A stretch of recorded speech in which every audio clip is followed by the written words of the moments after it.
હારા હાલડા, બે હારા ગીતો, કંઈક હારા સંસ્કાર રહે ન કરે, જનાવર થઈ જાય છે. જનાવર મોબાઈલની દુનિયામાં વયા ગયા. મારે કાંઈ લેવા દેવા નથી.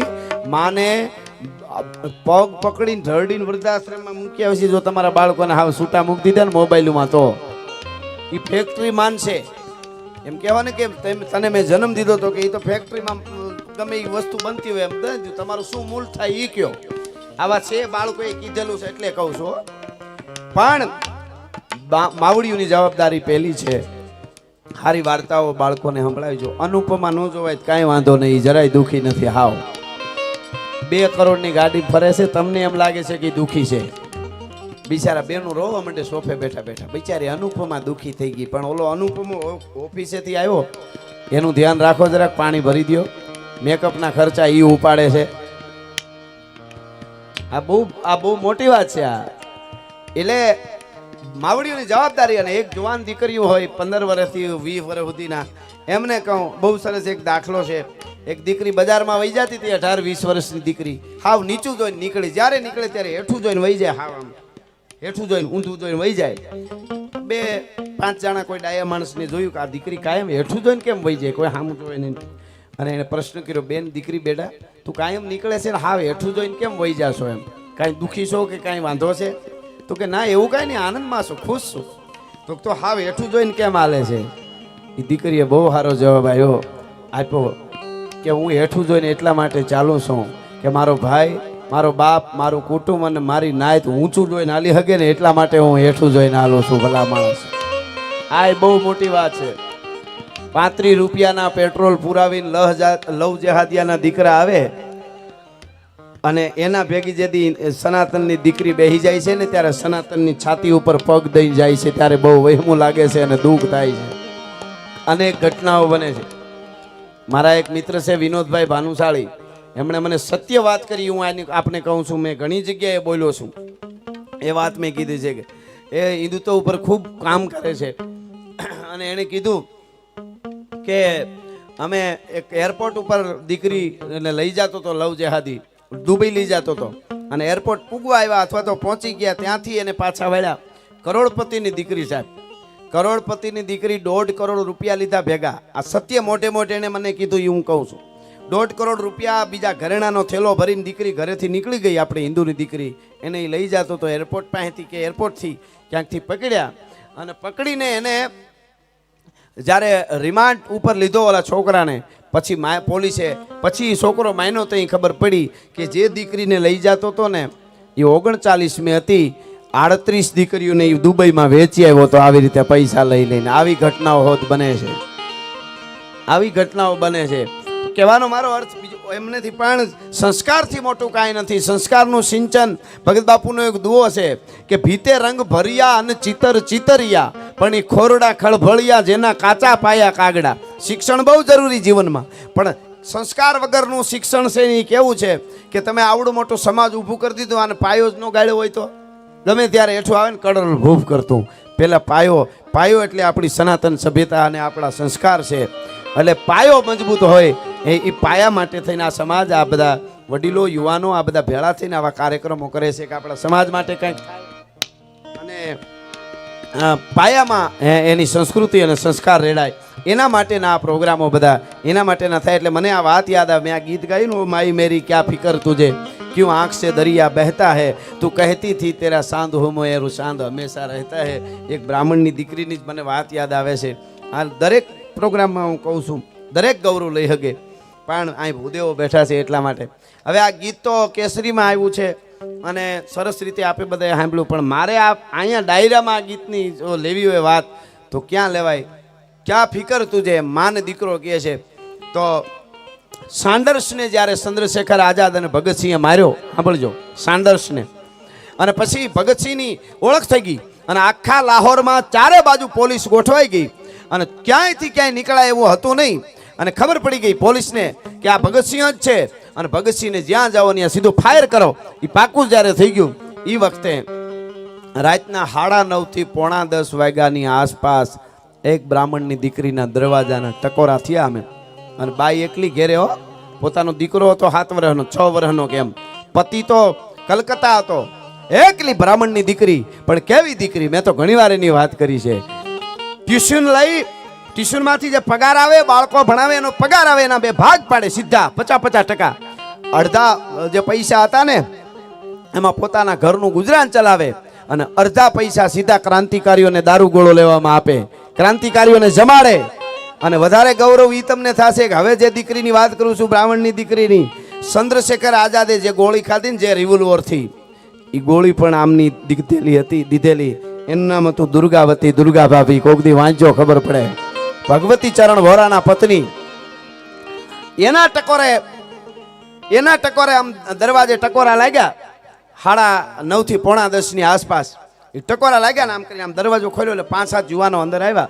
એક પાઘડી વાળો યુવાન, ભાઈ ટોપી વાળો યુવાન, અને એ ટોપા વાળો હતો ને એ કાયદેસર અંગ્રેજ જેવો લાગતો હતો. અને બીજા તો જાણીતા હતા. એટલે દુર્ગા ભાભી એને ઓળખી ગયા, અંદર ગયા. એટલે કીધું ધીરેક દઈને દુર્ગા ભાભીએ, એટલે આમ જોઈએ ને સુખદેવ ને સામું જોઈને કીધું, સુખદેવ એ અંગ્રેજ કોણ હે? એટલે અંગ્રેજ કેમ ભેગું કરી ગયો? એટલે દાંત કાઢતા કાઢતા ભગતસિંહ એમ કીધું, મેરી દુર્ગા ભાભી મુझे નહીં પહેચાન શકે, અબ મુझे કોઈ નહીં પહેચાન સકેગા. હવે સાંભળજો બલિદાન કોને કહેવાય, એટલે આ વાત કરું છું.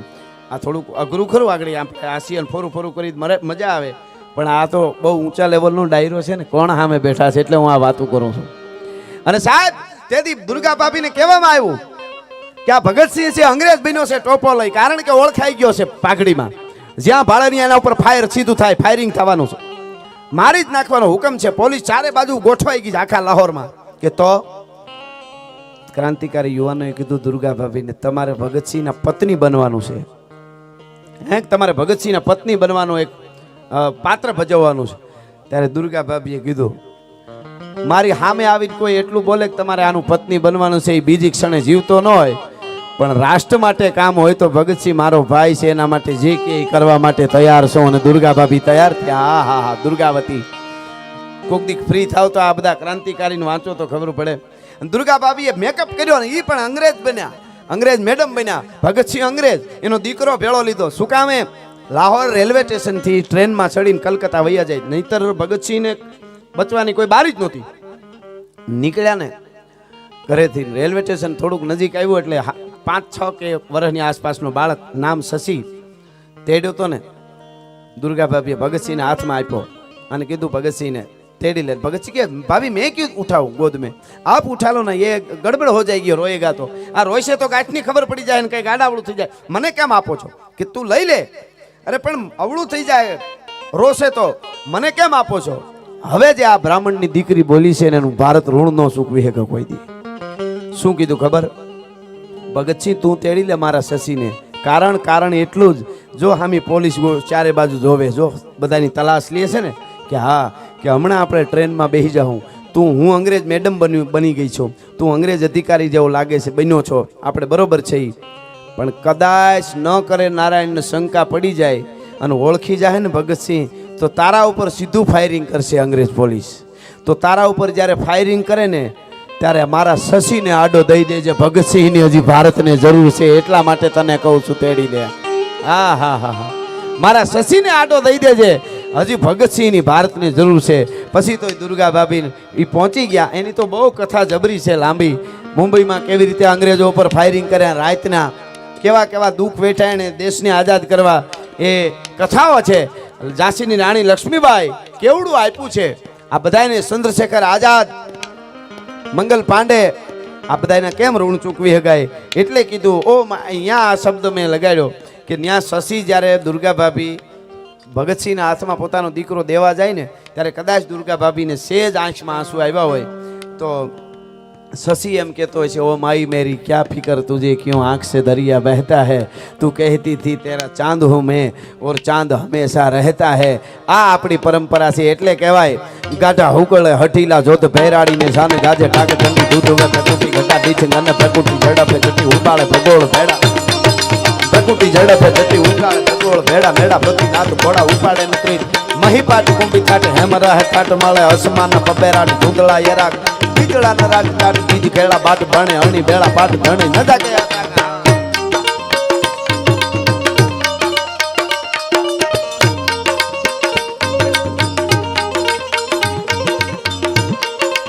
જય હો.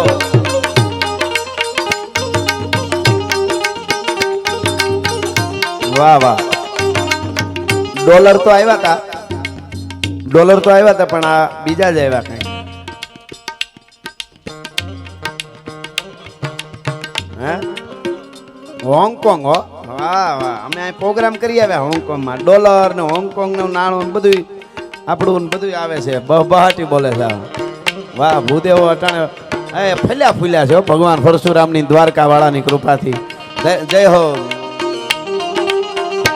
मेरी झोपड़ी के भाग आज जाग जाएंगे राम आएंगे.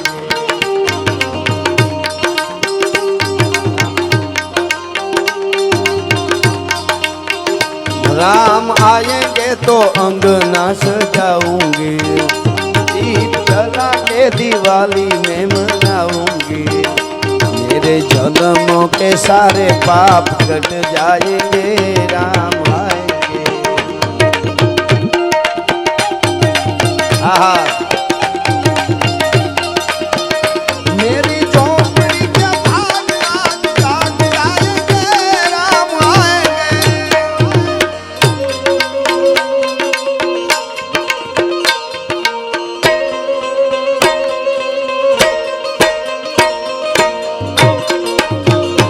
आहा.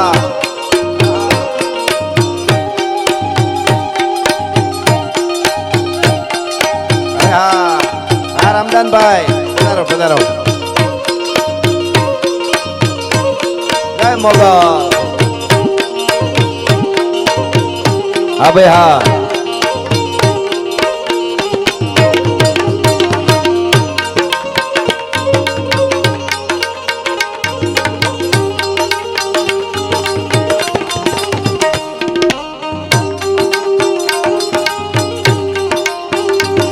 जो केसरी के लाल मेरा छोटा सा ये काम, मेरा राम जी से कह देना जय सिया राम. मेरा राम जी से कह देना जय सिया राम.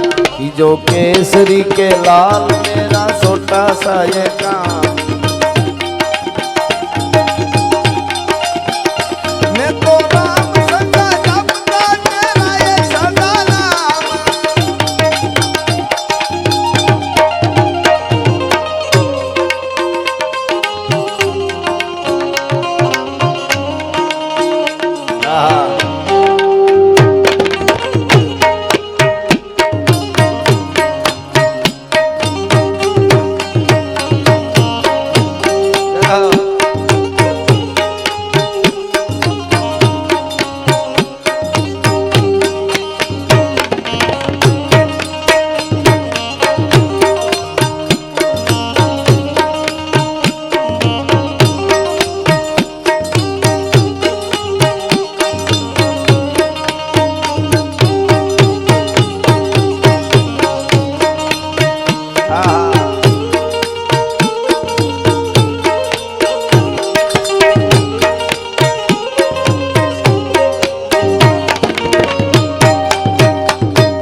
અને આપણે હમણાં ભજન ગાયું રામ આएंगे તો અંગના સજાएंगे.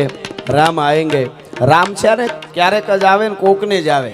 સમાજમાં પોષિંતાની જરૂર પડે ને આવીને ઊભો રહીએ ને કે સમાજના માટે હું ગમે એ કરવા માટે તૈયાર છું, જે જોઈએ મારા તરફથી, આને રામ આવ્યા કહેવાય.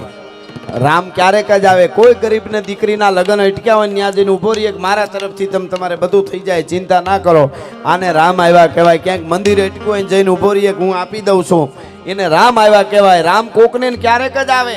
અને વધારે મારે કેવું હોય રામ આવ્યા કોને કહેવાય તો આફ્રિકાના જંગલમાંથી નીકળેલો ટેકારી નામનો અજગર શિકારને ભરડામાં લે એમ આખા મુંબઈને ભરડામાં લેતા લેતા આતંકવાદી ઉતર્યા અને આ તાજ હોટલને બાનમાં લીધી ને કંઈક લાસુ ઢાળી દીધી તાજ હોટલમાં.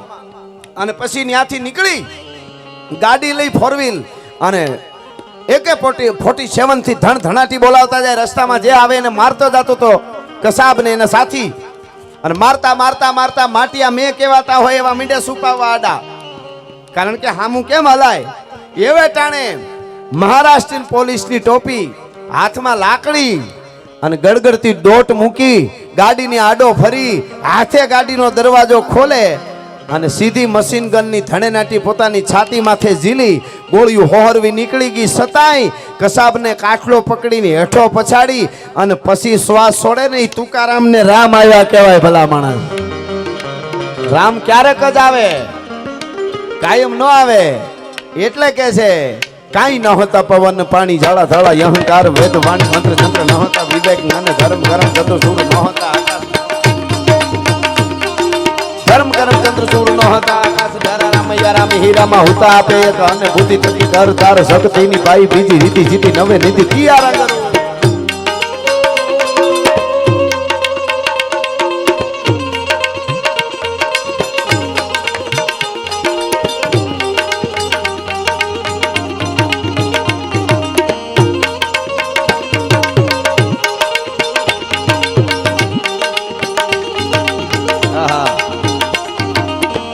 હાલો હાલો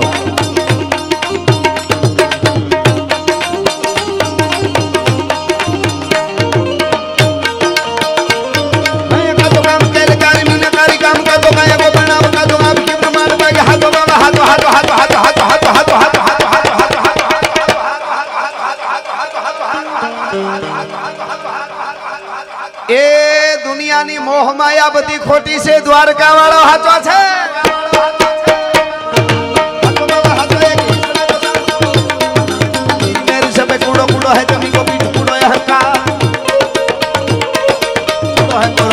પવન જમાવ કૂડો ગીરધારી નાહી કૂડો એક હી ગોપાલ લડ્યા હલ્દી મેદાન માથે યવ નોની ભોજ હામે ભાર વાને આજા સાહી મોમ લોડી